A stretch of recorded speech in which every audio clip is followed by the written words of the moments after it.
Buonasera, anche per questa puntata Attuali Talk ospita uno spazio dedicato a Il Veneto, il periodico fondato nel 1888, edito dall'Associazione Identità Veneta e diretto dal giornalista e documentarista Matteo Venturini. Oggi parliamo di scuola, istruzione e lavoro. Ho pensato di raccontarvi due piccole curiosità. La prima è una veloce panoramica sulla scuola di un tempo e con le differenze che ci sono rispetto all'istruzione e alla scuola attuale. La seconda invece è un'iniziativa, un progetto che Padova e provincia portano avanti ormai da qualche anno. La scuola di 50 anni fa era molto diversa da quella che abbiamo oggi. L'obbligo scolastico terminava in quinta elementare. Molti bambini lasciavano prima gli studi per aiutare i propri genitori al lavoro e solo chi aveva possibilità economiche poteva continuare andando alle scuole medie, all'avviamento, oppure chi aveva appunto sempre possibilità alle scuole superiori e all'università. La scuola iniziava il 1° ottobre e si andava a scuola dal lunedì al sabato, dalle 8:30 a mezzogiorno e mezzo. Le aule erano grandi, i banchi erano in legno con il calamaio già incorporato ed erano già disposti in file ordinate. La cattedra era messa sopra una pedana. Al professore o al maestro si dava rigorosamente del lei. A scuola vi erano classi formate da soli maschi o da sole femmine e tutti indossavano grembiulini neri con fiocchi rosa per le femminucce e blu per i maschietti. Le cartelle erano in cartone, poi divennero in cuoio e in pelle. Nel corso dei decenni a venire l'obbligo scolastico e la ripartizione dei corsi subirono delle modificazioni, però dovremmo attendere il 2003 con la riforma Moratti per avere l'abolizione dell'esame di quinta elementare. Parliamo di tempi moderni ora, parliamo di un bellissimo progetto legato al mondo dell'istruzione in Veneto. Science for All, un progetto che abbraccia la città di Padova e della provincia. È per le scuole, ma è anche per i cittadini comuni. L'obiettivo è quello della divulgazione e della conoscenza.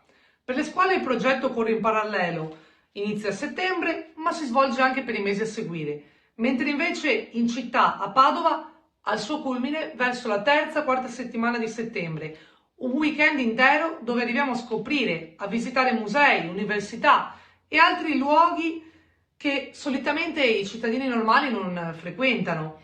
Possiamo sperimentare direttamente con workshop, scoprire nuove realtà e magari appassionarsi e trovare anche qualche nuovo passatempo che prima magari non avevamo mai calcolato.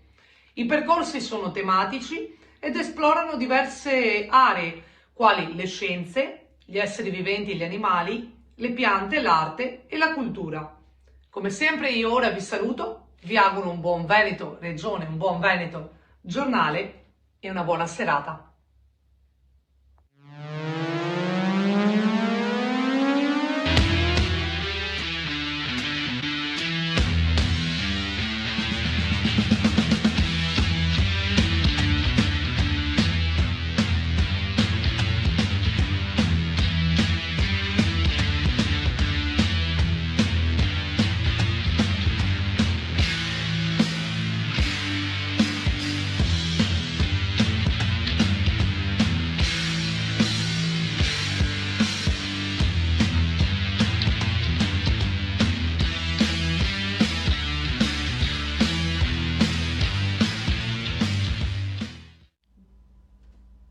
Buonasera e ben ritrovati ad Attuali Talk. Io sono Matteo Venturini e anche questa sera siamo in diretta su Caffè TV24, raggiungibile attraverso i canali 112 per la Lombardia, 88 per il Friuli Venezia Giulia, 85 per il Veneto Orientale, per il resto dell'Italia 133, altri canali, quindi dovete selezionare la freccia su appena compare il bollino sulla sinistra. Altri canali, Regione Veneto e Caffè TV24. Io vi introduco oggi il nuovo argomento della serata, che è quello dell'istruzione e del lavoro, quindi insomma andremo ad affrontare un tema molto ampio e che darà molto spazio ai nostri ospiti in studio. E quindi andiamo già ai saluti in studio. Partiamo da Fabio Casetto. Grazie Matteo e ben ritrovati a tutti. Valentina Battistella, docente. Buonasera a tutti. Maurizio Ebano, direzione lavoro artigiano Casa Artigiani. Buonasera. E Germano Degan. Buonasera, ben ritrovati a tutti. E anche il nostro pubblico in studio, che oggi è presente. E come di consueto io passerei la parola al contributo di Alessandro Bizzi, il mio collega giornalista, che va ad introdurre l'argomento della serata. Buonasera al pubblico di Attuali Talk, agli ospiti in studio e naturalmente al conduttore Matteo Venturini. Parliamo di scuola e di università e significa parlare di un mondo profondamente cambiato rispetto a solo 20 o 30 anni fa. Io lo dico oltre che da giornalista, anche da maestro, da insegnante di scuola primaria e quindi da osservatore del sistema educativo nel suo complesso. Quando ai miei tempi frequentavo il liceo, eravamo in pochi a scegliere quel percorso di studi e ancora meno quelli che poi proseguivano con l'università. La scuola aveva all'epoca una funzione fortemente selettiva e oggi invece i ragazzi che si iscrivono ai licei superano il 50%. Questo significa che la scuola non è più pensata per selezionare ma per includere e questo può rappresentare anche un grande progresso civile. La scuola di oggi è inclusiva, accompagna tutti, valorizza le differenze e cerca di dare opportunità a ciascuno. Però questo cambiamento porta con sé una nuova responsabilità. Non possiamo più considerare l'istruzione come un obbligo limitato all'età scolastica. Oggi la vera parola chiave è formazione permanente, il cosiddetto lifelong learning. Nel mondo contemporaneo non basta più studiare fino ai 20 anni, bisogna continuare a formarsi tutta la vita, perché il lavoro cambia continuamente e le competenze diventano velocemente obsolete. E qui emerge una grande contraddizione del nostro tempo. Da una parte si parla di disoccupazione, dall'altra ci sono aziende che dichiarano di non trovare personale qualificato. Questo significa che il problema non è soltanto la mancanza di lavoro, ma spesso il disallineamento tra formazione e richieste reali di mercato. Oggi c'è una forte e consistente domanda di lavoratori specializzati, tecnici e professionisti preparati. Eppure assistiamo al progressivo declino delle scuole professionali che troppo spesso vengono percepiti come percorsi di seconda scelta e che in alcuni casi queste scuole non hanno saputo aggiornarsi culturalmente e tecnologicamente. Per questo credo che serva una riflessione nuova. Qualche mese fa ho proposto un'idea che oggi riprendo, quella di una vera e propria università del lavoro. Mi riferisco a dei percorsi post diploma di 2 o 3 anni, altamente professionalizzanti, che possano dare uno sbocco occupazionale anche a chi proviene da un liceo, che prima si è preoccupato giustamente di costruirsi delle solide basi culturali e poi questi ragazzi possono avere la possibilità di intraprendere un percorso professionale che li introduca nel mondo del lavoro. Ricordiamo che oggi mancano professioni di una volta, mancano competenze manuali, mancano persone nell'ambito dell'artigianato e comunque sono sempre più richieste dalle aziende persone con alte specializzazioni. Se vogliamo quindi affrontare le criticità del lavoro, ridurre la disoccupazione, dobbiamo smettere di contrapporre cultura e professione. Il futuro invece sta nell'unione tra sapere e saper fare. La scuola e l'università non devono solo trasmettere conoscenze, ma accompagnare le persone in tutto il percorso della vita, preparando cittadini competenti, adattabili e consapevoli, perché oggi più che mai studiare non significa ottenere un titolo, ma significa rimanere al passo con i tempi. Buona serata. E rieccoci in diretta, partiamo con il nostro primo argomento della serata. Scuola e università oggi sono molto cambiati. In cosa ed in che modo? E partiamo da Valentina. Sì, allora sicuramente negli ultimi decenni la scuola è cambiata notevolmente, è cambiata in termini di contenuti, è cambiata in termini di metodi, ma soprattutto secondo me, e poi già lo accennava prima a questo punto il collega, è cambiata nell'approccio che si ha. Un approccio che fino a qualche decennio fa era un approccio trasmissivo, quindi vi era anche noi che siamo qui in studio, magari non i più giovani, ricordiamo che andavamo a scuola, il docente era il detentore del sapere, la scuola era il luogo dove si andava l'unico luogo, uno dei pochi luoghi dove si andava ad imparare l'insegnante spiegava, l'alunno ascoltava, memorizzava e poi ripeteva. Oggi questo approccio non è più attuale. L'approccio di ora è un approccio molto più partecipato, molto più inclusivo e soprattutto abbiamo ora anche molto di più la consapevolezza che non vi è un solo modo di apprendere, perché grazie anche alle teorie di Gardner della fine anni 80, l'intelligenza non c'è un'unica tipologia di intelligenze, ce ne sono molteplici e quindi nel momento in cui si apprende anche con modalità diverse.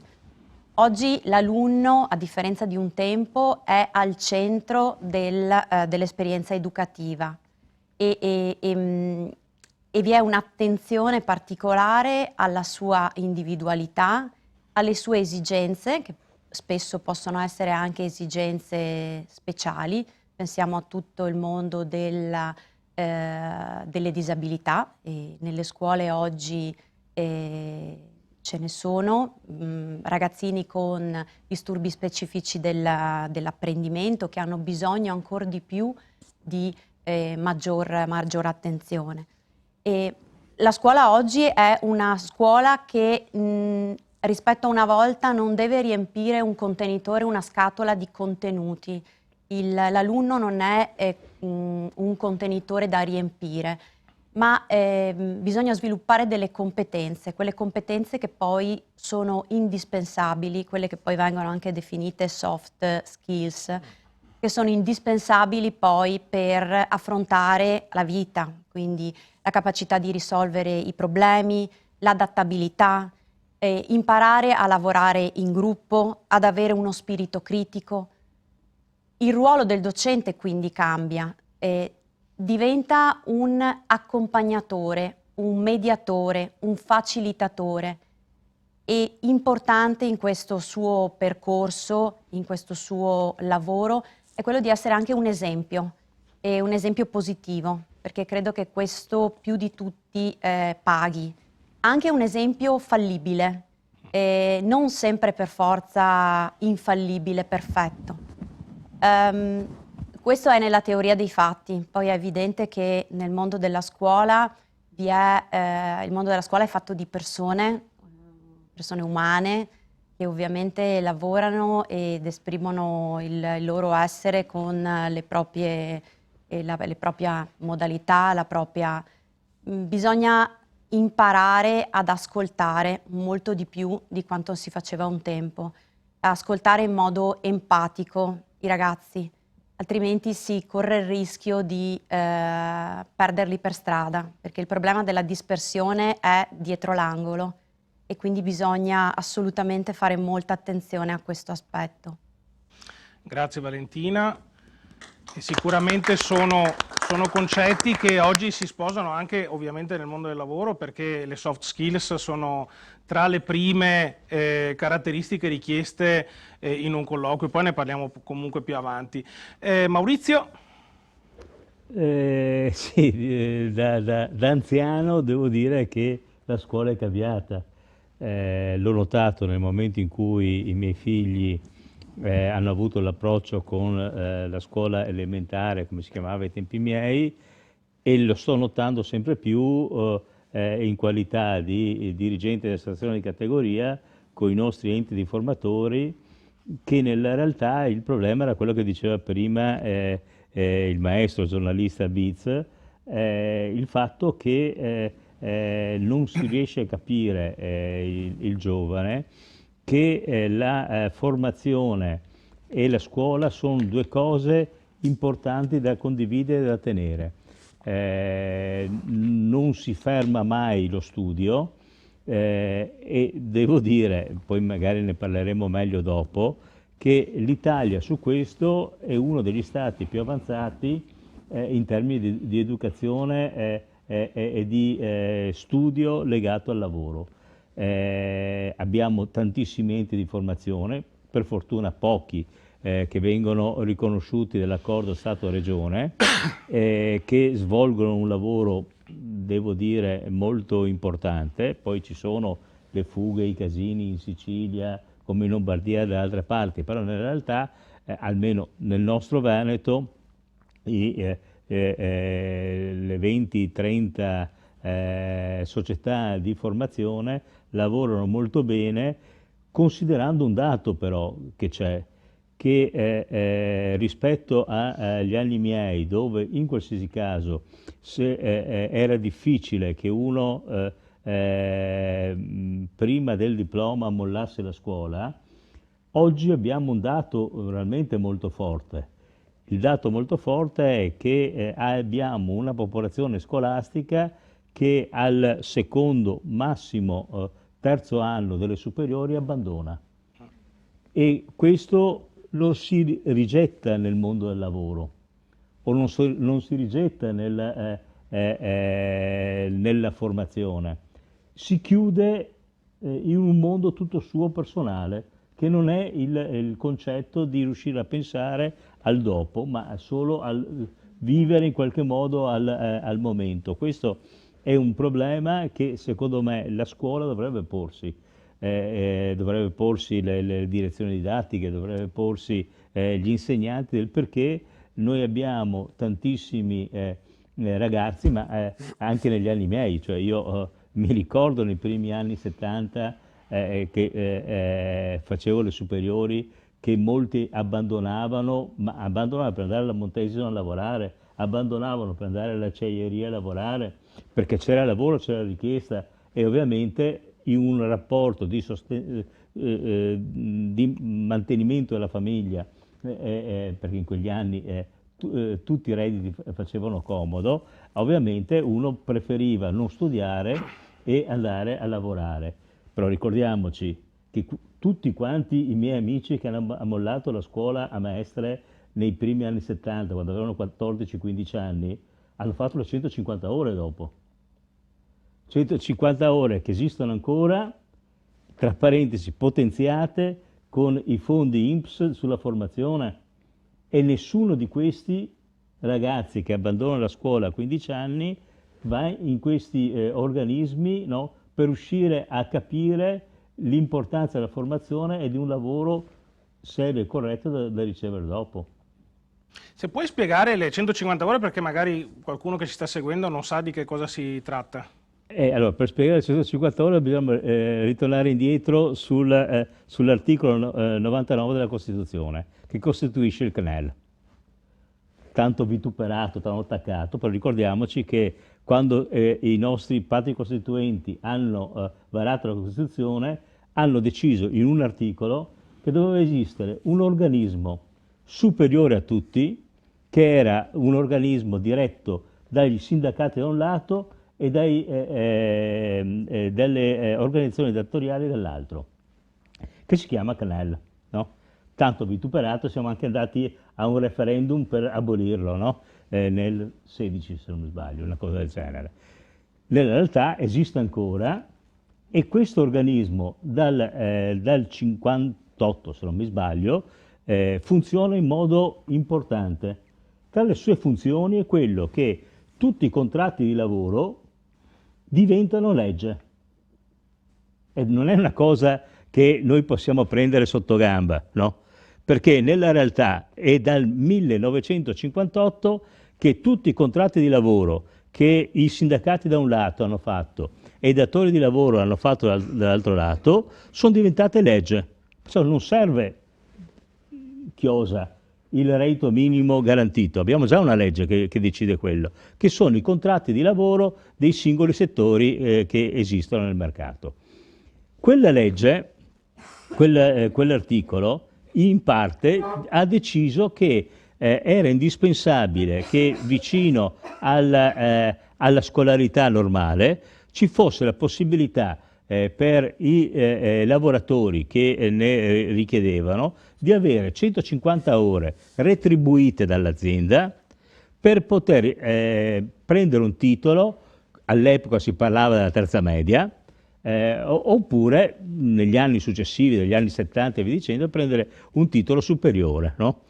Avere 150 ore su circa 300 ore scolastiche, non so quante saranno le ore in un anno, pagate, non è una cosa da poco.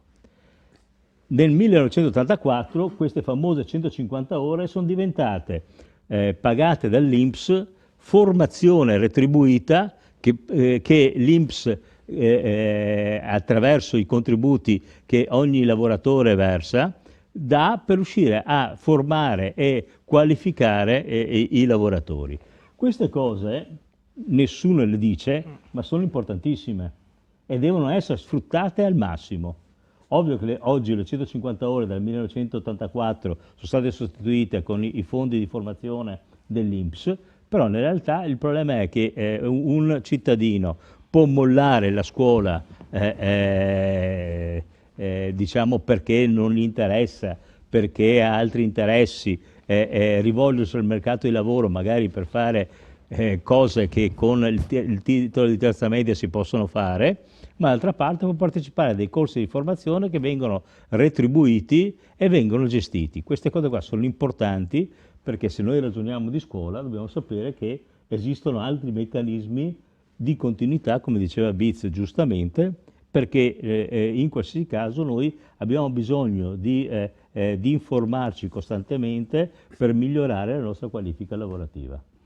Grazie Maurizio, veramente è un'informazione interessante. Dicevi non ne parla nessuno tranne AttualiTalk. Quindi, Germano.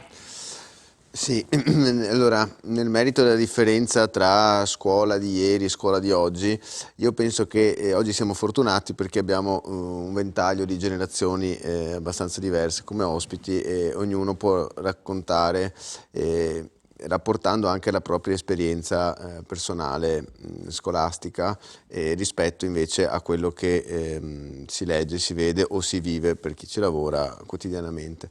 Dal mio punto di vista una cosa che mi salta all'occhio è che il livello di contenuti generali, come è stato già detto, si è abbassato. Questa è una cosa che non è per forza negativa se noi parliamo di scuola primaria o quelle che una volta si chiamavano scuole medie. Quindi, però secondo me non è neanche un aspetto positivo, soprattutto per quanto riguarda gli istituti professionali, perché è vero che ci deve essere una formazione permanente da parte, appunto, una formazione permanente nell'arco intero della vita lavorativa e perché no, anche oltre la vita lavorativa. Però è anche vero che un giovane, per essere appetibile soprattutto nelle prime esperienze di lavoro, un minimo di conoscenze tecniche, se si parla di una scuola professionale, devono essere già assimilate. Per quanto riguarda invece il ruolo degli istituti professionali, la differenza che ci può essere tra effettuare uno studio professionale in una scuola che comprenda tutte le materie, non solo quelle di indirizzo ma anche le materie di base, sia in ambito scientifico che in ambito umanistico, e una formazione invece professionale continuativa che ci deve essere costantemente nell'arco della vita lavorativa, è che anche un istituto professionale, proprio per il fatto che insegna anche materie umanistiche, aiuta e insegna anche a pensare e a ragionare ai cittadini e forma futuri cittadini, non solo futuri lavoratori.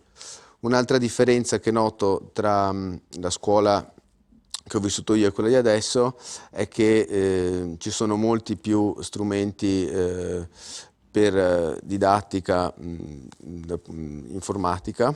Okay, non c'è più la lavagna coi gessi, ma c'è la cosiddetta LIM, la lavagna multimediale, e c'è l'uso di computer molto di più, anche a livello scolastico base per effettuare ricerche, lavori da portare in classe. E un'altra cosa, c'è molta più eterogeneità, multiculturalità anche nelle classi. E anche questo è un aspetto che ha più risvolti. Un risvolto positivo, senza dubbio, perché la scuola deve diventare un veicolo anche di integrazione, e può avere anche invece un risvolto negativo, soprattutto nel caso in certe scuole, magari in zone particolari, in cui il livello globale generale dell'insegnamento, la qualità dell'insegnamento viene a ridursi a causa di differenze culturali che non sempre che non riescono magari a essere appianate in età di scuola primaria. Anche spesso capita per l'ambito delle famiglie in cui questi bambini, ragazzi crescono. Sì, o dove non ci arrivano i docenti, dovrebbero arrivarci i servizi sociali, ma molto spesso in certe zone sono così intasate, tra virgolette, di utenti, e quindi si fa una grossa difficoltà anche.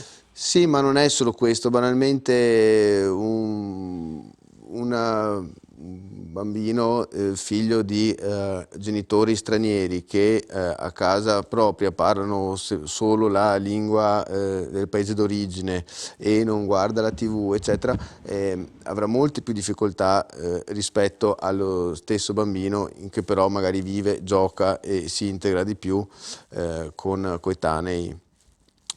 Un po' Sì, le barriere linguistiche giustamente è uno dei problemi, diciamo, che dovrebbero essere gestiti prima che diciamo all'ultimo minuto. Fabio?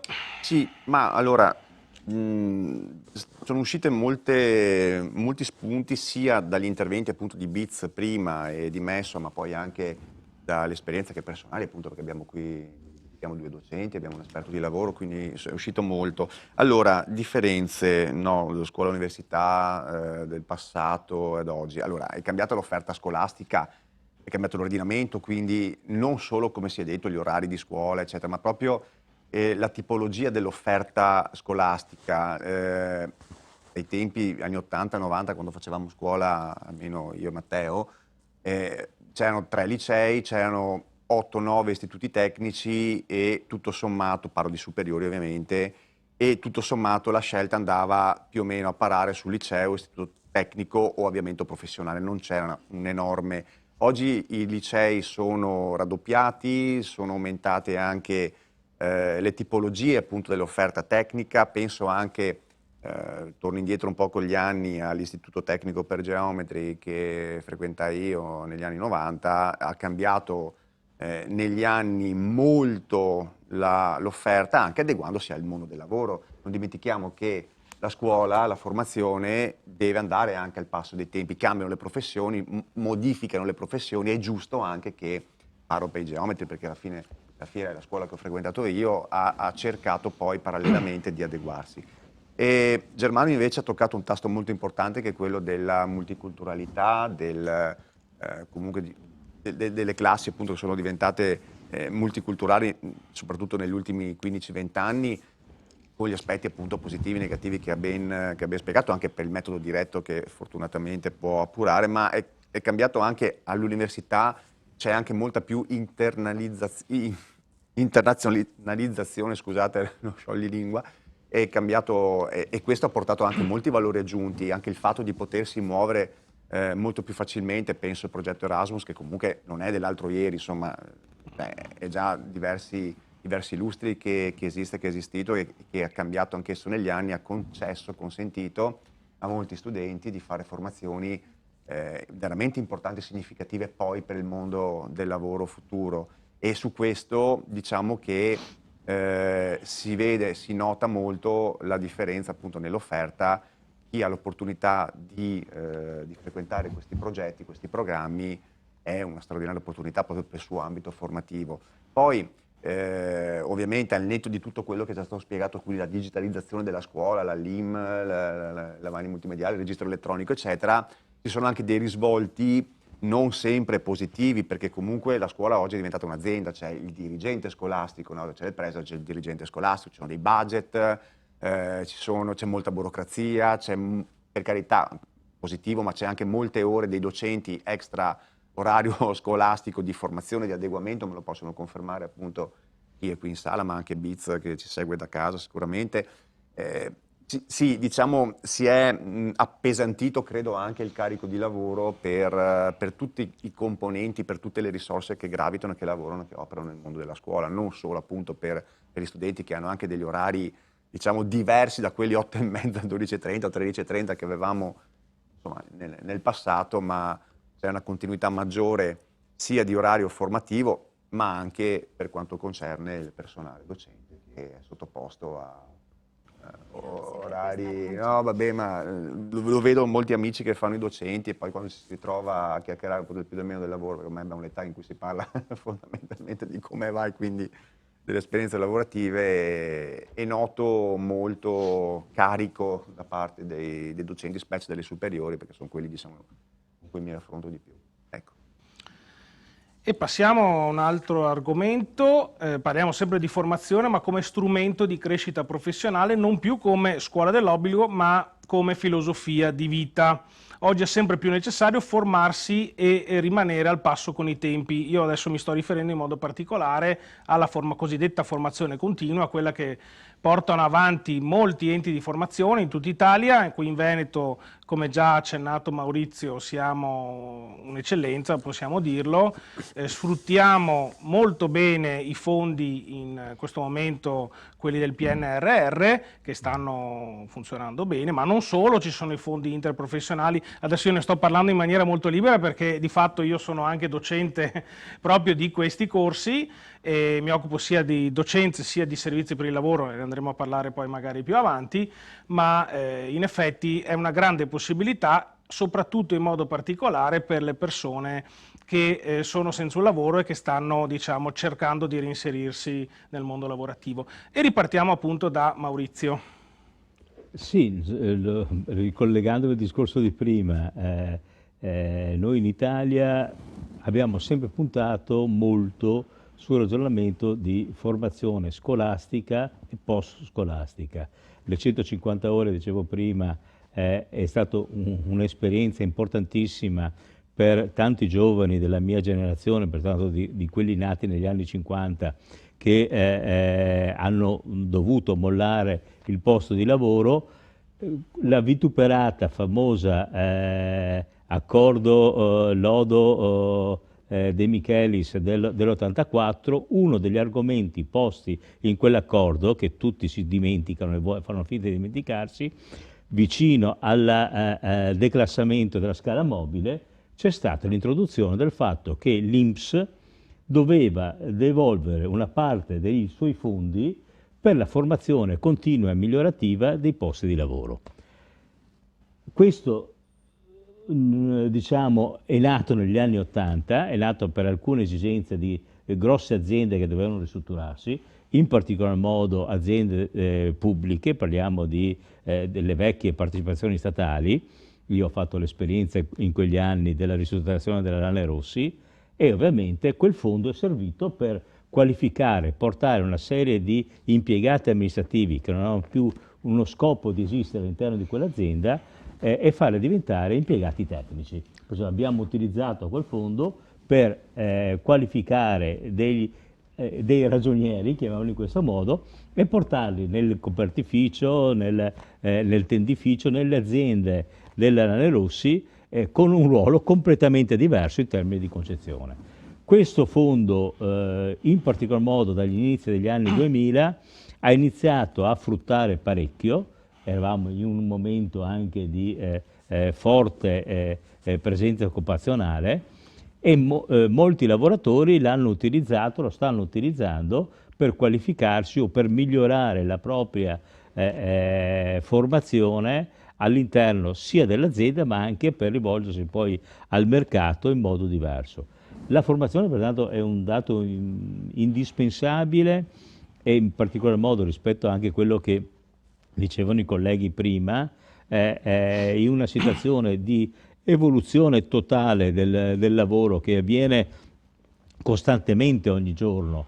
Chi lavora se ne accorge che non è solo un problema di intelligenza artificiale, è un problema di informatica, è un problema di macchinari dove se non sei aggiornato, se non ti qualifichi ogni giorno, rimane indietro. Rimanendo indietro ovviamente c'è sempre un problema poi anche reddituale, di guadagno e via dicendo. Perciò il ragionamento della formazione è indispensabile, ci sono gli enti, la Regione Veneto ne ha qualificati 4.000, però nella realtà quelli che sono forti, che sono presenti, sono circa una trentina che utilizzano tutti quanti questi fondi sia per i disoccupati sia per gli cosiddetti inoccupati, pertanto i cassaintegrati, i vecchi che erano in mobilità e via dicendo, sia ovviamente per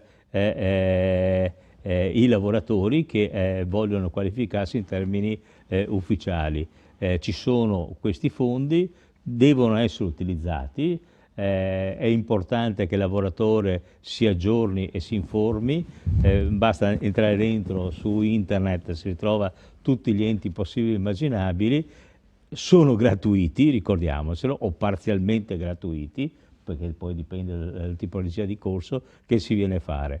Una cosa importante che mi ero dimenticato di dire prima sul livello scolastico, che mi ero segnato e me ne sono dimenticato, rispetto al discorso che faceva prima il giornalista Biz, è il fatto che noi come Veneto siamo la prima regione d'Italia che si è inventato gli ITIS e siamo una delle più grosse regioni in Italia che utilizza gli ITIS.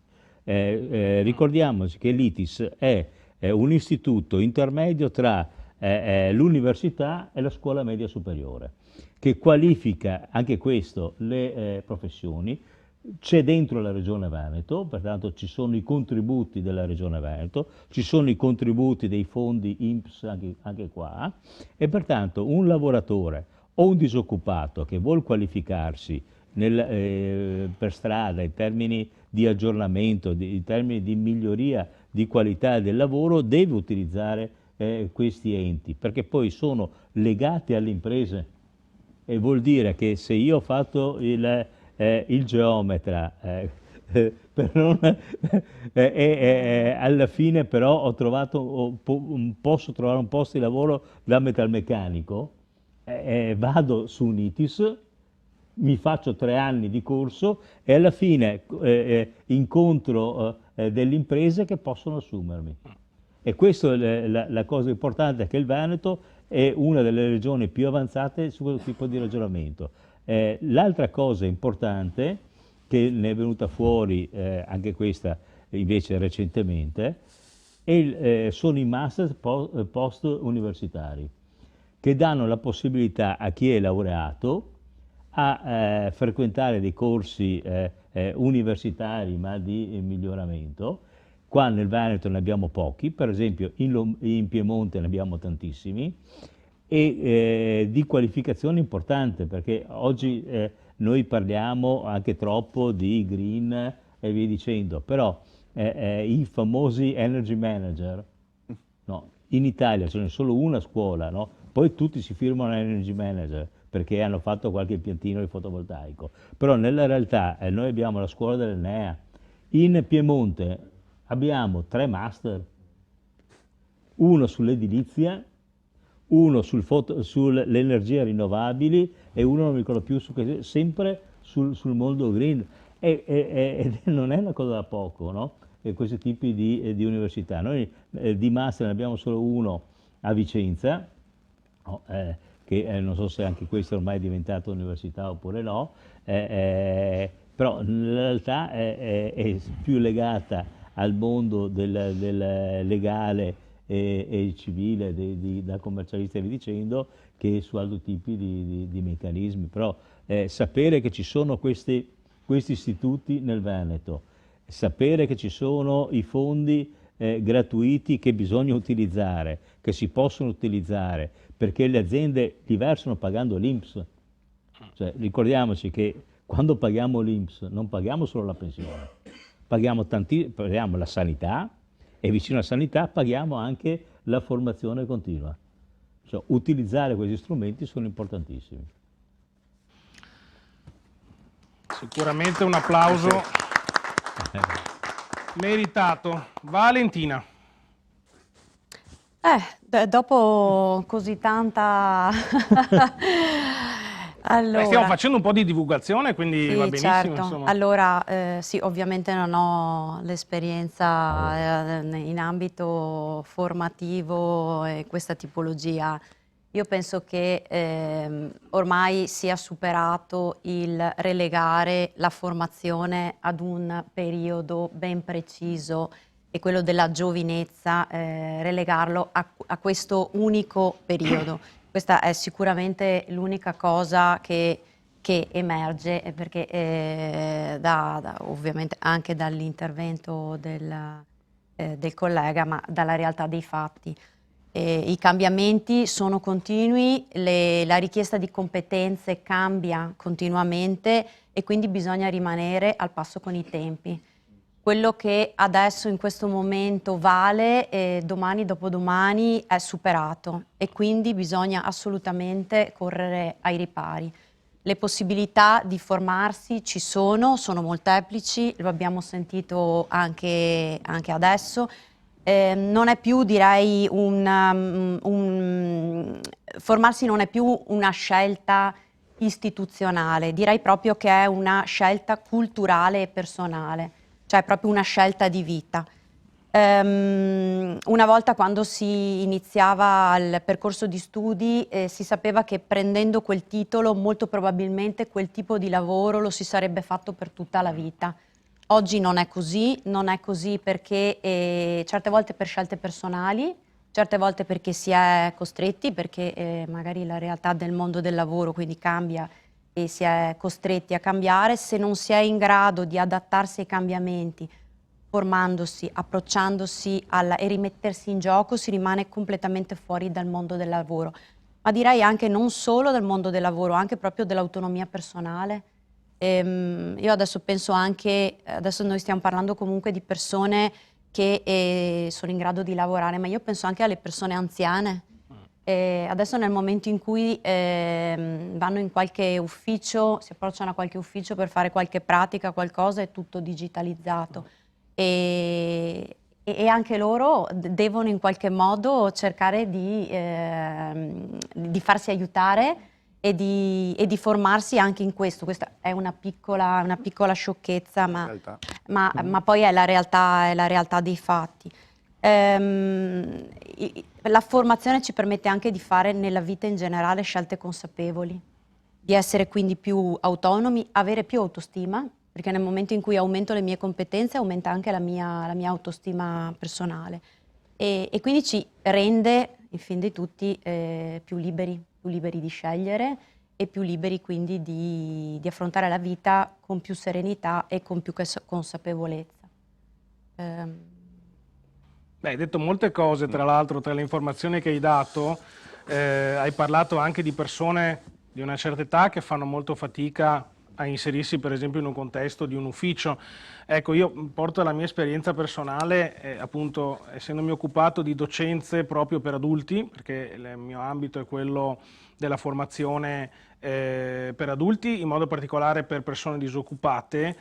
Ci sono dei corsi specifici che portano delle competenze, cosiddette competenze digitali, che aiutano appunto al reinserimento lavorativo in ambiti che magari fino a quel momento non erano mai stati toccati. E quindi anche il famoso, e l'hai detto, cambiamento, cioè se prima facevo un certo tipo di lavoro, oggi mi devo reinventare, anche perché molto spesso c'è la necessità, l'azienda chiude, non esiste più quel tipo di lavoro, cosa faccio domani? Gente di 60 anni che ha ancora 4, 5, 6 anni di lavoro e deve reinventarsi. E questi corsi sono molto utili perché sono specializzanti, danno la possibilità alle persone di reinserirsi più facilmente, ovviamente stiamo parlando di competenza, non facilità nel reinserirsi, questo è un altro discorso che poi magari andiamo a riaffrontare anche e soprattutto con Maurizio, col discorso contratti, danno una possibilità anche di conoscere nuove cose, nuovi concetti,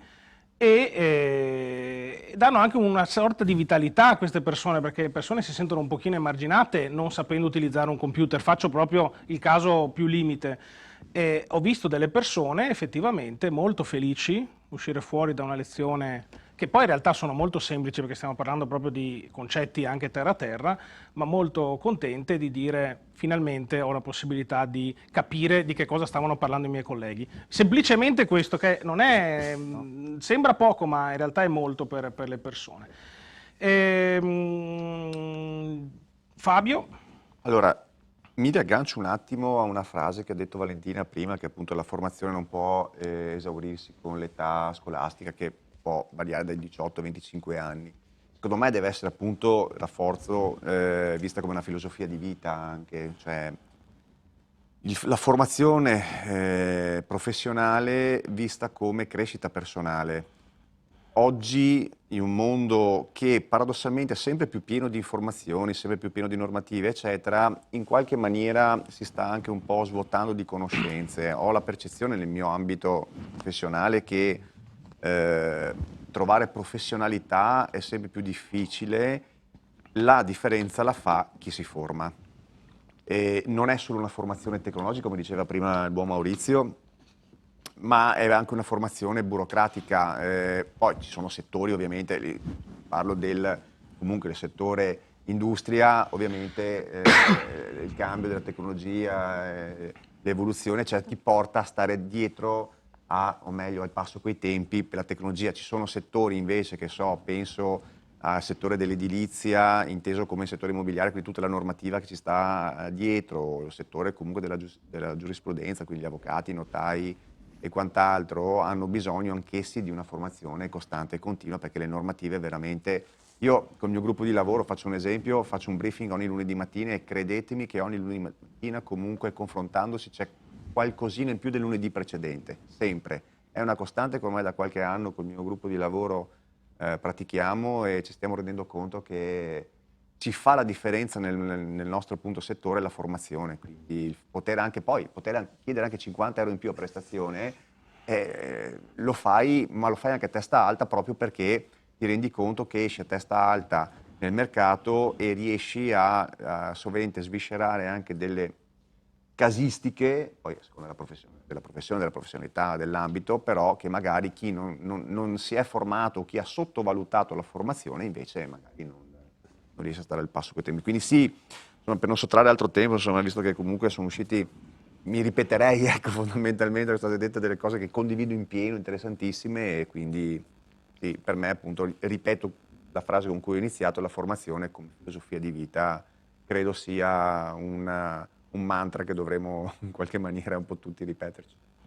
E chiudiamo il cerchio con Germano. Sì, tornando diciamo alla domanda, ok, io distinguerei tra la formazione in ambito di scuola dell'obbligo, in particolare di scuola primaria e poi di scuola secondaria, e dalla formazione invece continua nell'ambito di una professionalità. Per quanto riguarda la scuola dell'obbligo, è importante soprattutto perché nei primi anni di vita, ma in tutto l'arco, gli studenti, ok, chiamiamoli pure studenti, imparano oltre alle nozioni soprattutto a rapportarsi con loro coetanei, quindi a entrare nella società, che poi è molto più complessa quella lavorativa rispetto a quella scolastica, però c'è anche da dire da questo punto di vista che da fuori, dopo aver passato un certo percorso, è facile guardare all'indietro, no? Mentre non bisogna sottovalutare le difficoltà che ci sono durante il percorso a età diverse. Poi c'è la formazione invece di secondo grado che aiuta a formare un pensiero critico e una capacità di analizzare i fatti, non solo i relativi al proprio ambito di studio, ma in generale a livello di società. E poi invece c'è la formazione continua che ci deve essere nel mondo del lavoro, e volevo riagganciarmi in questo discorso al fatto che gli ordini professionali comunque da alcuni anni, ormai un po' di anni, prevedono una formazione obbligatoria tramite l'assegnazione di crediti formativi professionali, senza i quali l'esercizio della professione non è più consentito, non si è più abilitati all'esercizio della professione, e questo è uno strumento molto importante. Non entro nel merito sull'effettiva utilità, più utile e meno utile nei vari ambiti dei vari ordini professionali e all'interno anche dei vari ordini professionali, in merito al lavoro che ciascun singolo professionista svolge nella quotidianità, però anche questo è uno strumento che vuole spingere e incentivare la formazione permanente.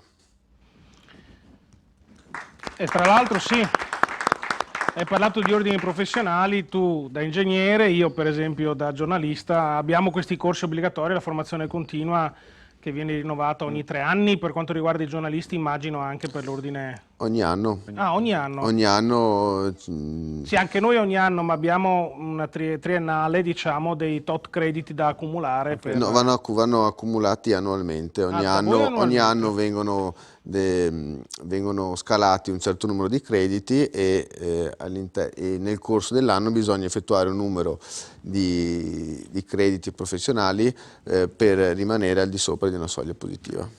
Ok, passiamo alla prossima domanda, cambiamo un pochino l'argomento e parliamo in questo caso di lavoro. Quali sono le maggiori criticità nel mondo del lavoro di oggi? E ripartiamo proprio da Maurizio.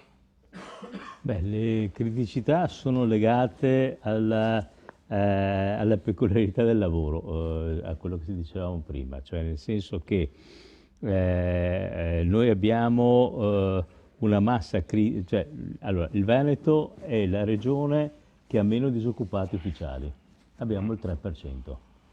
Nella realtà abbiamo circa un 10% tra cassi integrati e protetti economicamente, cioè che non sono ancora disoccupati, ma diciamo sono in quella fascia dove potrebbero diventare disoccupati. Sappiamo la crisi su nel Bellunese di aziende, a Rovigo, d'altra parte, a Padova non ne parliamo, però nel vero dato economico, quello che ci fornisce ufficialmente l'INPS, è che abbiamo il 3% di disoccupati. Una situazione bellissima rispetto all'Italia. Nella realtà però il problema vero è che a noi ci manca tutta quanta la soglia dei lavoratori che non hanno qualifica.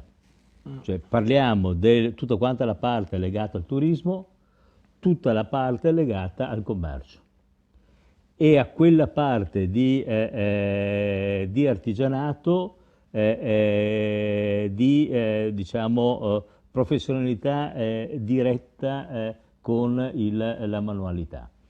Cioè nella realtà mancano apprendisti, perché nessuno più vuole fare l'apprendista, ma d'altra parte anche gli artigiani non hanno più nessuna intenzione di utilizzare il meccanismo dell'apprendistato, perché il primo anno è un costo.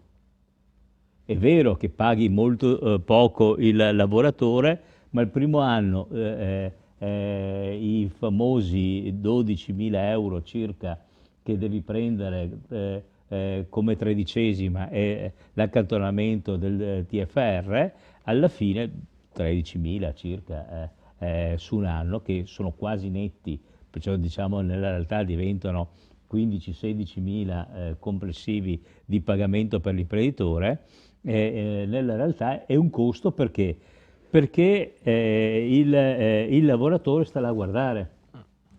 Non puoi metterlo a attaccare 2 fili elettrici, perché se li sbagli a attaccare lui si fulmina e dall'altra parte mi crea un danno nei confronti del cliente. Pertanto quello che ci manca a noi in termini spiccioli nel Veneto, ma complessivamente a livello italiano, sono tutte queste professioni d'ingresso, tutti questi lavori bassa manovalanza e basso utilizzo.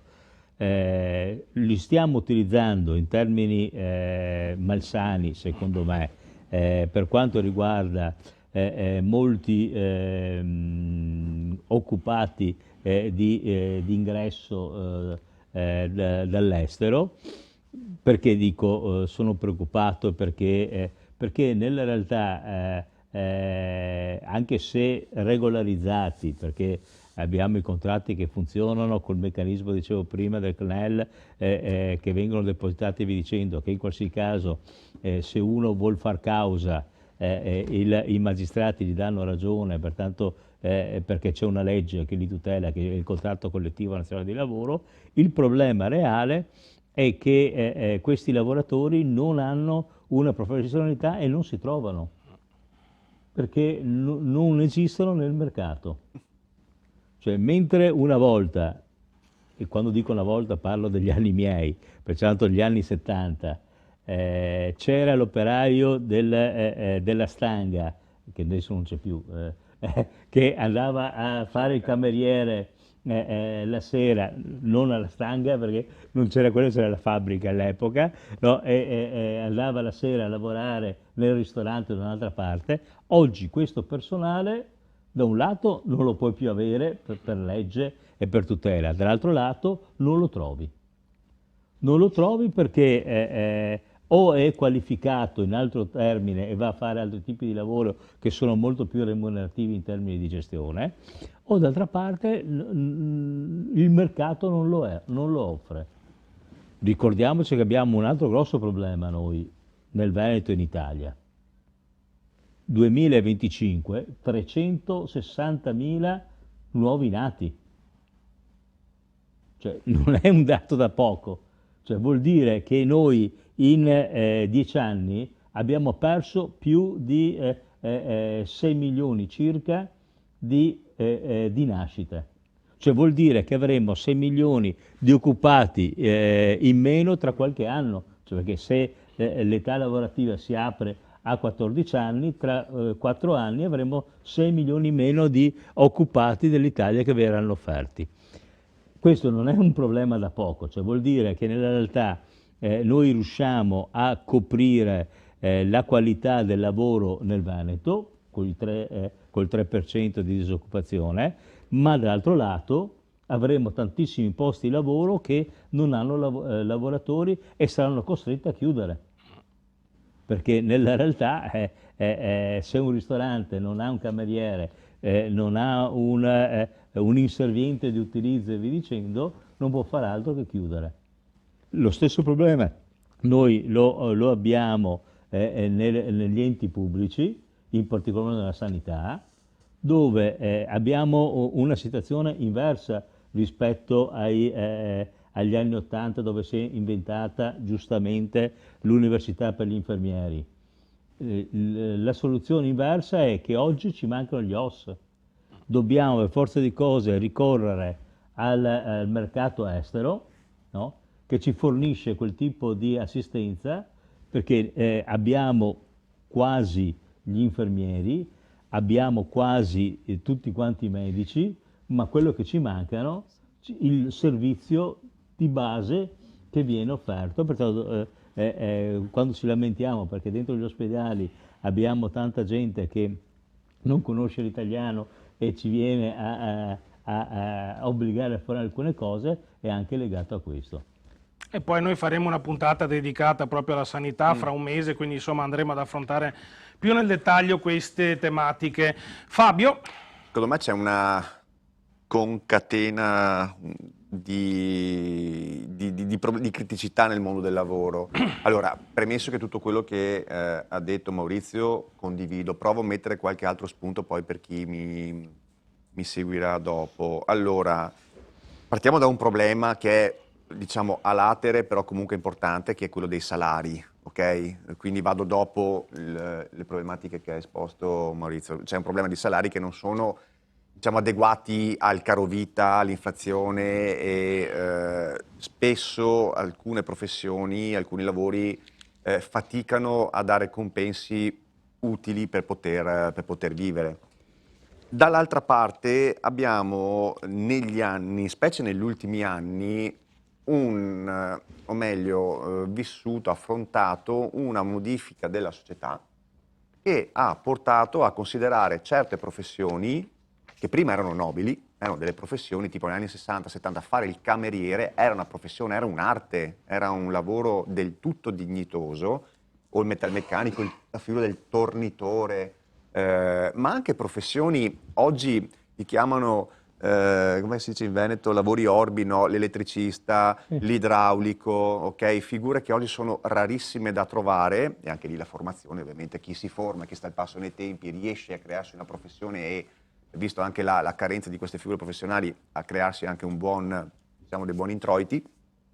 Però, come dicevo, no, considerare certe professioni negli anni, con una modifica appunto della società che si è avuta da partire dagli anni '80, considerano non più come professioni nobili, come professioni decorose, ma come lavoretti, come si dice un po' nel gergo, ha fatto sì che mentre un tempo erano ambite, oggi sono snobbate e purtroppo, devo dire purtroppo, dobbiamo ricorrere al mercato straniero, come diceva Maurizio prima per gli OSS, ma se pensiamo a lavori molto umili, tipo il netturbino, pulizie scale dei condomini, degli uffici, eccetera, andiamo a guardare, sono prettamente straniere, ma non perché, diciamo, vogliamo, no, è perché proprio manca la materia prima, non ci sono nostrani, non ci sono giovani che desiderano, diciamo, avviarsi a queste professioni. E è vero anche, sempre concatenato, che comunque bisogna ammetterlo, c'è anche un certo benessere, specie in regioni come il Veneto, perché se un tempo, finita la scuola a giugno, a luglio si partiva già per la stagione estiva o in fabbrica, o chi aveva la fortuna magari andava a Jesolo, nelle località di mare, montagna, per lavorare, oggi tutto sommato la stragrande maggioranza dei ragazzi se ne stanno sparanzati a casa con il telefonino, con videogiochi o a fare l'influencer, che evidentemente è un dato che probabilmente non siamo in una situazione così grave, ecco, anche se in certe situazioni la forbice si è, diciamo così, ampliata, ma è un dato quello che, diceva anche prima Maurizio, abbiamo località tipo Jesolo, che è il terzo anno consecutivo, stavo leggendo le previsioni già per l'estate, sono in un deficit non so di quante migliaia di unità, quindi è a rischio nuovamente, tra poco aspetteremo la nuova di Venezia o la Tribù di Treviso che farà i titoloni, a rischio la stagione estiva. L'anno scorso è stata drammatica la situazione, sono frequentatore della montagna, le località dolomitiche che sono quelle anche più ambite, più ben pagate, dove comunque insomma anche chi lavora negli alberghi come cameriere o a servizio delle stanze o addirittura i semplici autisti degli autobus, mi riferiscono, e lo noto, lo consto anch'io ogni anno, estate-inverno che vado, trovo sempre più difficoltà. Molti alberghi stanno rinunciando a fare servizio di ristorazione perché non trovano più camerieri, ma non solo, cuochi. Il lavoro del cuoco, un lavoro nobilissimo, un lavoro importantissimo, un lavoro anche bellissimo, però anche ben pagato se ci sono le condizioni, ma molti alberghi stanno chiudendo proprio, e lo vedo proprio in prima persona, stanno chiudendo i ristoranti, quindi offrono solo servizio di bed and breakfast e via. E molti, noto con una certa cadenza, che se fino a qualche tempo fa ogni anno trovavo la stessa donna delle pulizie della Camera, oggi anche durante, paradossalmente, il soggiorno, magari quelle volte che riesco a fare soggiorni più lunghi, vedo cambiare anche, mentre sono lì, anche il personale. È un dato molto significativo che mi fa molto pensare. Quindi sì, insomma, mi fermo qui perché sono curioso anche di sentire magari qualche punto di vista o qualche spunto in più. Guarda Fabio, hai detto delle cose molto interessanti. adesso mi aggancio a quello che ho detto prima, io mi occupo sia un po' meno in questo momento della parte della formazione, ma soprattutto in questo momento della parte del servizio per il lavoro. Servizio per il lavoro, nel mio caso operatore del mercato del lavoro, che è il ruolo che sto svolgendo io in questo periodo, l'operatore si occupa di dare un supporto alla persona disoccupata che ha appena finito un percorso di formazione e che ha bisogno appunto degli strumenti per affrontare banalmente un colloquio di lavoro, ma anche poi cercare a tutti gli effetti il lavoro sul mercato. Hai proprio citato un esempio molto bello che è quello dello chef, del cuoco. Ecco, richieste di chef e cuochi ce ne sono un'infinità, ma i cuochi sono pochissimi. Ecco, nello specifico lo so perché ho seguito un utente che è un cuoco e che sta solo aspettando un contratto. Poi andremo ad affrontare questo discorso dei poi c'è il contratti, problema contratti adeguato, ma può permetterselo proprio perché di fatto è una rarità oggi trovare un cuoco senza un contratto.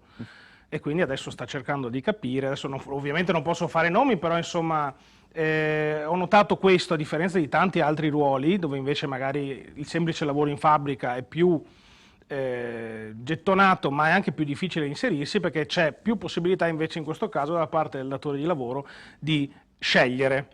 Questa è la differenza. Adesso io lavoro in un ambito e soprattutto in un territorio che ha molta offerta e anche molta richiesta nel settore terziario, quindi insomma è particolare, ma collaboro anche con un altro ente che invece diciamo, promuove dei corsi un po' più specializzanti come grafico 3D, cose corpose, e di fatto lì il mercato è tutto in un altro senso. Matteo, scusa, ho detto che c'è la difficoltà nel trovare lavori umili, eccetera, ma il dato più grave, secondo me, è quelle aziende che chiudono perché non hanno gli operai.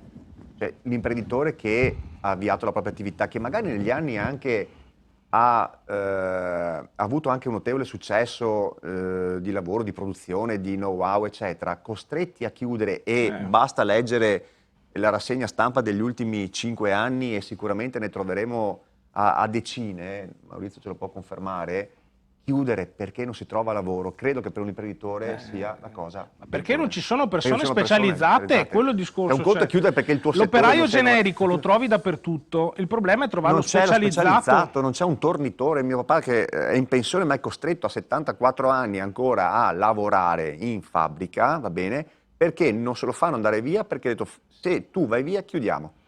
È possibile, cioè, ma è possibile? Senza fare i nomi, c'è una legatoria in provincia di Padova che sta cercando da 1 anno e mezzo delle persone specializzate in legatoria. Ecco. E non si trovano perché o le formi tu, e questo potrebbe essere una soluzione, o anche bisogna trovare le persone disposte a formarsi in un determinato settore. Non sempre purtroppo si trovano. Andiamo avanti con Germano.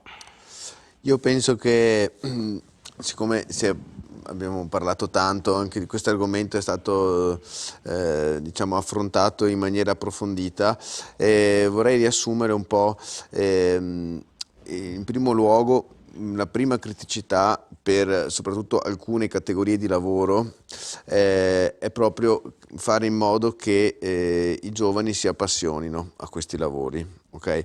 Perché la passione è soggettiva. Okay. È soggettiva ed è legata un po' anche al contesto in cui si cresce, in cui si vive, e quindi appunto la passione. E poi l'altro tema invece importante è il tema dei salari, dello stipendio, e per quanto riguarda l'inserimento nelle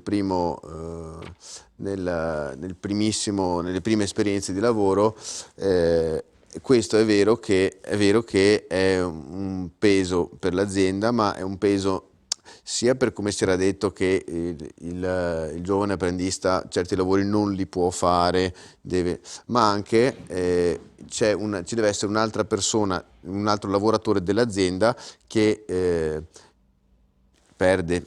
investe del tempo nella formazione dell'apprendista e quindi il flusso di lavoro inevitabilmente rallenta. E chiudiamo il cerchio con Valentina prima di andare in pausa pubblicitaria. Sì, Allora, quello che sta emergendo è sicuramente una situazione piuttosto preoccupante. Io credo che chiunque di noi cammini per le strade della città o comunque per le statali veda cartelli ovunque dove si cerca personale, addirittura mi era mai capitato fuori dalle fabbriche, in striscioni dove c'è scritto si cerca anche nessuna esperienza. Quindi credo sia veramente preoccupante. Un dato così, perché tutto è stato detto, ma che a me ha molto colpito, è un colloquio fatto con alcuni imprenditori della zona, i quali raccontavano dell'esperienza avuta con parecchi ragazzi arrivati appunto per iniziare attività lavorativa, investito in prime ore di formazione, in abbigliamento, quindi scarpe antinfortunistica, materiale, divise e quant'altro, e poi improvvisamente, dopo pochi giorni dall'inizio del lavoro, sono spariti, ma spariti senza nemmeno dire non vengo più, cioè spariti nel nulla. O un'altra cosa che mi ha veramente colpito, ragazzi che vanno ai colloqui di lavoro con i genitori. Allora io credo che qui, ritornando a quello che dicevi un pochino anche tu, no? C'è comunque, secondo me, anche una responsabilità, una leggera responsabilità anche di noi genitori e anche di noi adulti. Perché nel momento in cui a casa i nostri figli stanno bene e comunque dovremmo anche noi in questo modo lasciar fare le loro esperienze e soprattutto prendersi la responsabilità di iniziare una cosa, di portarla avanti con serietà. Quindi ecco, era solo per concludere, perché poi tutto il resto, insomma... Si è detto molto. Grazie.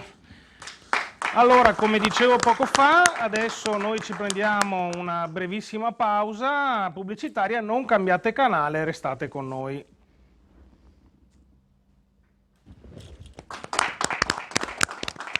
E rieccoci in diretta su Caffè TV24, passiamo all'ultimo argomento e parliamo di contratti, come avevo anticipato prima.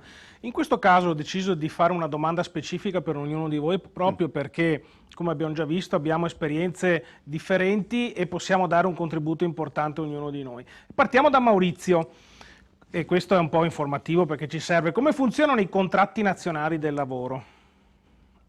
Beh, allora, i contratti nazionali di lavoro sono, prima cosa importante da ricordare, sono leggi, pertanto nel momento in cui la parte dei lavoratori e la parte dei datori di lavoro si incontrano e decidono di fare un contratto assieme, questo contratto viene depositato al CNEL, in quel preciso istante diventa legge. Pertanto per la magistratura italiana sono la base di discussione per dirimere una causa tra lavoratore e datore di lavoro in base a quello che scrive il contratto. Il contratto ha una parte normativa e una parte economica. La parte normativa è quella che viene definita per riuscire a dare l'organizzazione del lavoro, tutte quante le parti mansionistiche. La parte economica è quella che decide che per il triennio successivo, ultimamente negli ultimi anni è diventato anche decennio, però nella realtà ogni 3 anni dovremmo rinnovare i contratti nazionali di lavoro. La cosa bella che c'era negli anni 70 era che c'erano i contratti aziendali, i contratti territoriali, i contratti regionali e i contratti nazionali. Ormai è diventata, diciamo, una il concetto che io chiamo Fiat, pertanto togliere via i contratti aziendali, togliere via i contratti territoriali, togliere via i contratti regionali e fare solo unicamente i contratti nazionali. I contratti nazionali, devo dire la verità, il sindacato non ha più peso politico per riuscire ad arrivare ai rinnovi nazionali o nella realtà, questa è una valutazione mia personale, sta spingendo più nella politica che nel sindacato però è una mia personale, perché non voglio prevaricare nulla. Il ragionamento è che il contratto nazionale risolve qualsiasi problema, come una legge, nel rapporto di lavoro tra il lavoratore e il datore di lavoro. Di contratti nazionali oggi siamo arrivati per la riforma del CNEL del 1998 ad avere il 100% delle mansioni e il 100% delle categorie contrattuali coperte. Perché? Perché non esiste più solo unicamente la CGIL e il CISL. Nel 98, per far spazio all'UGL, il buon Bersani ha rotto lo schema che ha funzionato fino al 98, e a questo punto abbiamo non solo l'UGL come contratto, come sindacato nazionale, ma sono nati una serie di sindacati che vengono chiamati sindacati gialli, che nella realtà basta che ci si inventi un datore di lavoro a costruire un'associazione dei lavoratori, e d'altra parte un lavoratore che decide di fare un sindacato dei lavoratori, fa il contratto, lo deposita al CNEL, in quel preciso istante è diventata una legge anche il suo. Perciò nella realtà non abbiamo il 95%, come qualcuno dice, di categorie coperte, abbiamo il 100% coperte. Poi la validità di una legge o l'altra lo decide il magistrato, perché nel momento in cui sostenevo prima derime qualsiasi soluzione tra il lavoratore e il datore di lavoro, cosa succede? Che se il lavoratore fa causa al suo datore di lavoro, il magistrato cosa fa? Va dentro il CNEL, si prende il contratto migliorativo che si trova, no? Che di solito sono quelli legati alla CGIL e al CISL, e applica quel contratto. Pertanto anche quel famoso 5% dei contratti gialli, se il lavoratore vuol far causa alla sua azienda che applica i contratti gialli, si trova dall'altra parte. Il problema è che i contratti nazionali di lavoro recentemente vengono rinnovati poco, hanno una validità che dovrebbe essere triennale, nella realtà, come dicevo prima, si arriva anche ai decenni. Devo dire con plauso per un mio vecchio amico che il governo Draghi ha rotto questo meccanismo e dal 2021 si è ripreso a fare contrattazione, con tutte le difficoltà che ci sono, perché ribadisco, una nazione che va da Bolzano per arrivare fino a Vittoria, nel Ragusano, d'altra parte, ha una serie di problematiche distinte e diverse. Non è un problema di autonomia, di indipendenza e via dicendo, ma di cultura e di approccio sul lavoro. E questo ovviamente fa testo in termini di gestione. L'altro problema grosso nell'applicazione dei contratti è che anche se la legge Sacconi del 2001, al di là dell'introduzione degli enti bilaterali che nel Veneto esistevano già, al di là dell'introduzione dei fondi pensionistici che ancora il Veneto aveva già prima, ha introdotto alcuni meccanismi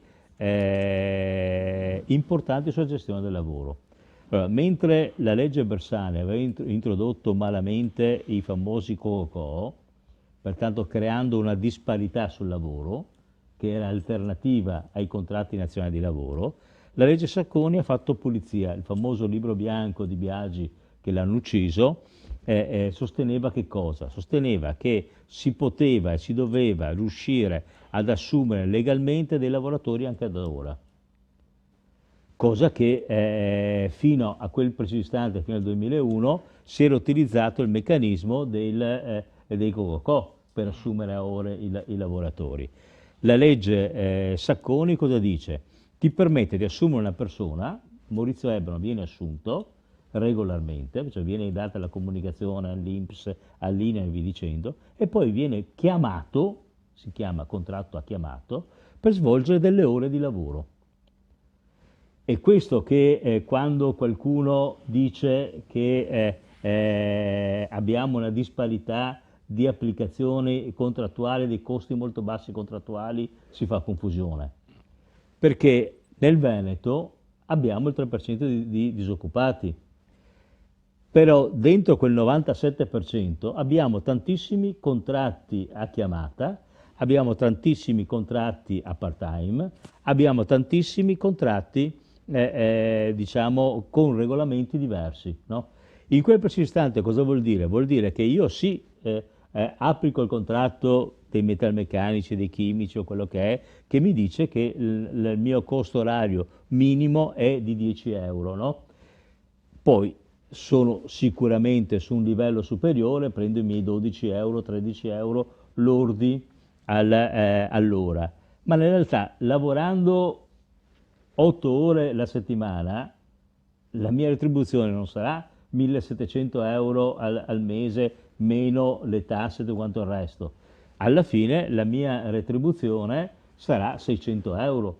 Nel momento in cui noi abbiamo il massimo di occupazione, però abbiamo tanta occupazione sottopagata, ma non perché è irregolare, è sottopagata perché si applica il contratto a chiamata. È quello che, tornando al discorso che si faceva prima, i giovani non vogliono fare. Cioè il problema nella realtà è che il ristoratore, il commerciante, oggi in disparità rispetto a quello che succedeva negli anni miei, e pertanto il cassa integrato, ma anche l'occupato, andava a fare il cuoco, andava a fare il pizzaiolo, andava a fare il cameriere nei ristoranti, oggi non esiste più. Prima di tutto perché è irregolare e nessuno vuol rischiare su questo, ma dall'altro lato il fatto che io giovane o io anziano non sono più disponibile ad essere assunto e vincolato su un'azienda per essere chiamato ai bisogni dell'azienda. Questo è il problema reale, no? E siccome poi alla fine la retribuzione è sempre quella, leggermente maggiorata, perché io devo andare a lavorare a 10 euro all'ora per essere chiamato 2 ore al giorno al posto di 8. Cioè, e alla fine la gente non accetta, non ci sta e si chiude la partita. E pertanto il cartello cercasi dipendenti rimarrà sempre Rimane fuori fuori. perché è cambiato il concetto del lavoro. D'altra parte ricordiamoci che siamo lo Stato mondiale che garantisce di più tutti. Perché in qualsiasi caso esistono gli enti bilaterali e non è una cosa da poco, perché nei 10 euro che versa l'azienda sono contributi che arrivano indirettamente ai lavoratori rispetto al servizio che richiede. È chiaro che la categoria degli artigiani, l'EBA è nata nel 1990, rispetto agli altri enti bilaterali sono nati tutti dopo il 2001. È chiaro che il servizio sanitario che offre sempre l'artigiano è migliore rispetto ad altri enti bilaterali di altre categorie perché siamo nati anni fa.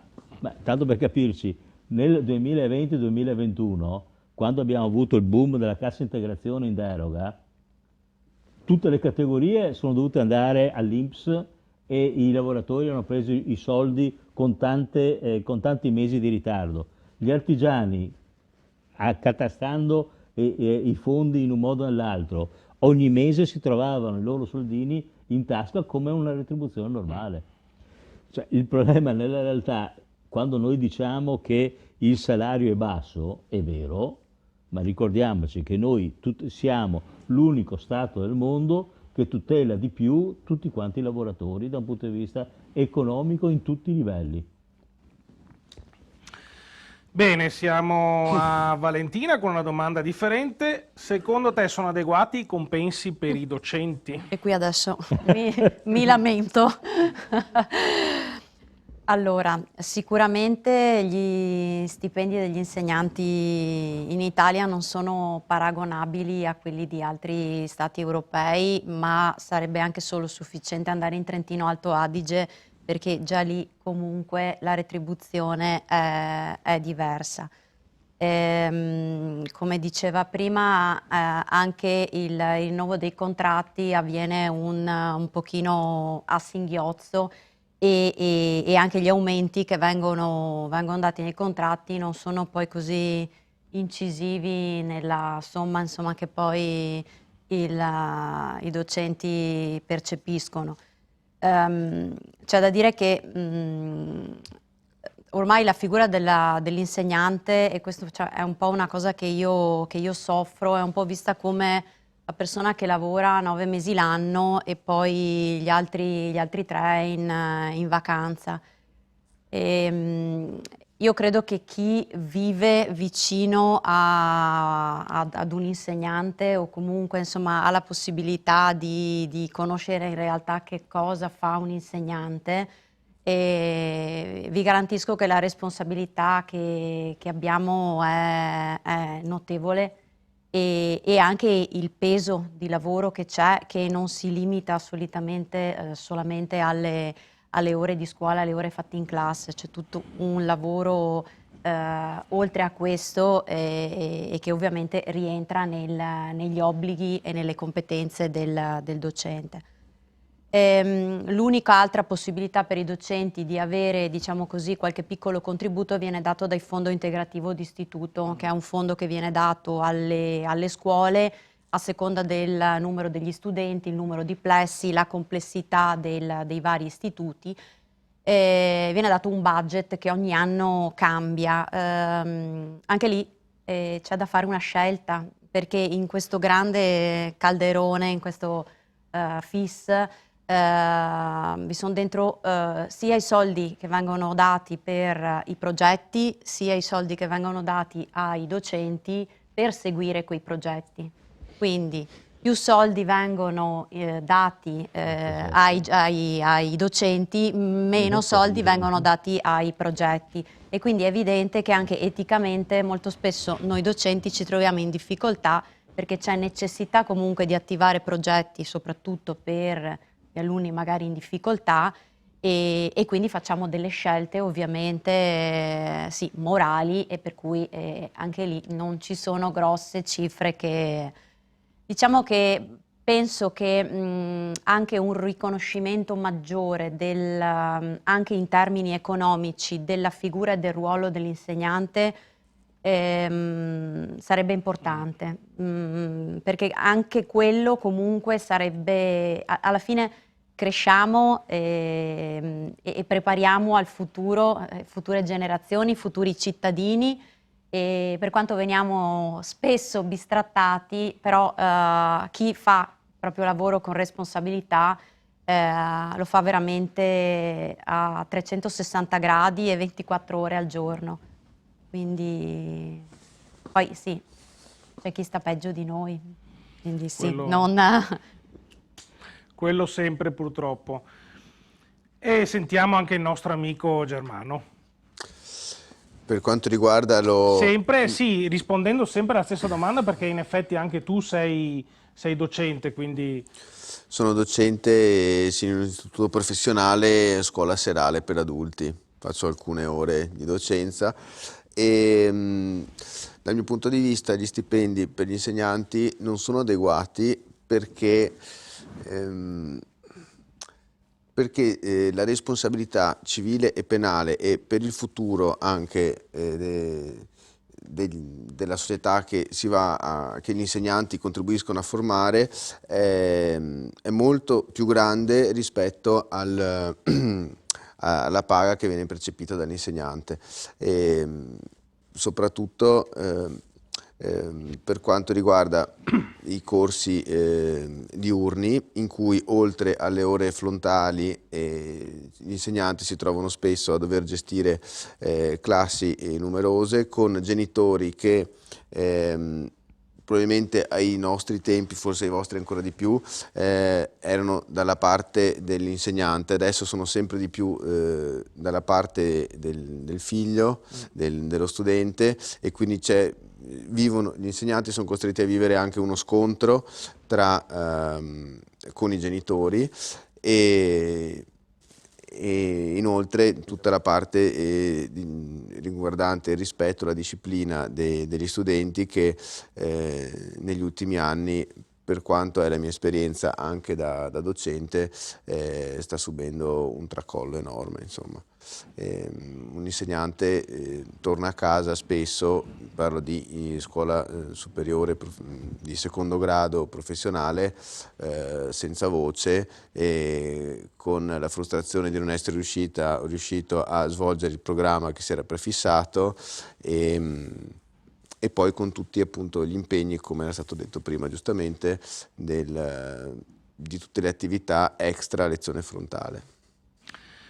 E chiudiamo il cerchio con Fabio, che invece può, diciamo, dire la sua riguardo il suo mondo, quindi rapportato al tuo mondo, cioè quello della libera professionismo, della libera professione. Come funzionano i contratti con i clienti invece? Sì, Matteo, allora, nella libera professione diciamo che per assurdo è un po' più semplice, nel senso che i contratti con i clienti o con i collaboratori, diciamo che devono rispettare la forma classica del contratto, quindi l'oggetto, la tempistica, le modalità di pagamento, il tipo di servizio, insomma le clausole che fondamentalmente vengono dettate più da uno studio di avvocati che segue il libero professionista più che da un contratto nazionale, come ha sviscerato bene prima Maurizio, come anche gli esempi dei docenti qui in studio. Quindi diciamo che la libera professione ha questo vantaggio qui. Poi non entro nel merito tutte le difficoltà che vi sono nel individuare la tipologia esatta, anche perché è un contratto che volta per volta va modificato, c'è uno standard, va bene, che appunto, come dicevo, identifica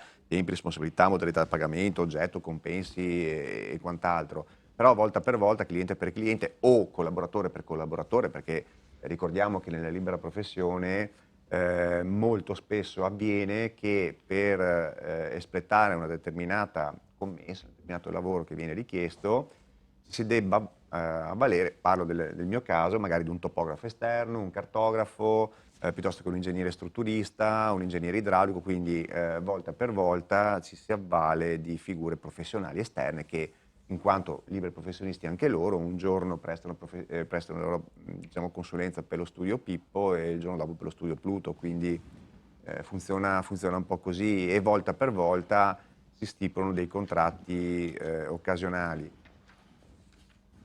Diciamo che in tempi non sospetti, probabilmente con mole di lavori magari superiori o studi più grossi del mio, magari grossi studi, cioè SPA, insomma, di ingegneria, penso a nomi anche nazionali, magari hanno dei collaboratori fissi esterni, ma allora lì c'è una normativa leggermente diversa che va a normare questi contratti di prestazione continuativi e quindi c'è tutta un'altra disciplina. Bisogna sempre, e qua chiudo, comunque prestare attenzione alle false partite IVA, che è un tema che questa sera non abbiamo toccato, ma ci sarebbe un'altra puntata solo per questo, perché troppo spesso, se come prima si diceva il mondo del lavoro è drogato, passatemi il termine, dal fatto che lavorare a 10 euro all'ora per 2 ore a settimana, se ben che vada, crea a livello Istat occupazione, posto di lavoro, ma di fatto sta incentivando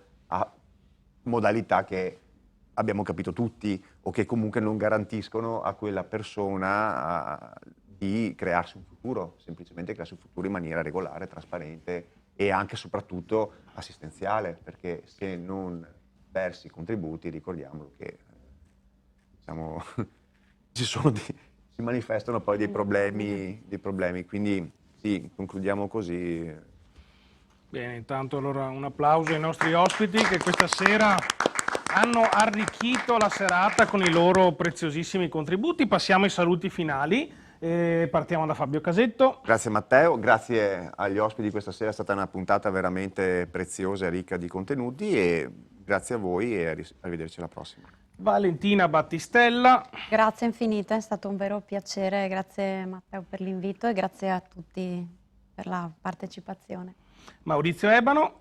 Beh, io ringrazio tutti anche perché ho preso nota di una serie di cose che da Biz a Fabio, a Germano, a Valentina hanno detto e continuo sempre a dire che anche se ho 70 anni passati, però l'informazione, la formazione è indispensabile anche a questa età, perché serve sempre. Ho imparato alcune cose che non avrei mai pensato o che non ho mai avuto l'opportunità di ragionare, come il contratto degli insegnanti, non avendolo sempre avuto come avversari dalla scuola ai tempi dei miei figli. Oggi ho capito una serie di questioni. Pensavo ancora, scusate, che ai miei insegnanti, che alla fine della scuola andavano a fare le mamme o andavano a fare altre cose, perché tanto avevano altre 4 ore di tempo di giornata da fare. Scusate, buonasera a tutti. E anche Germano Degan.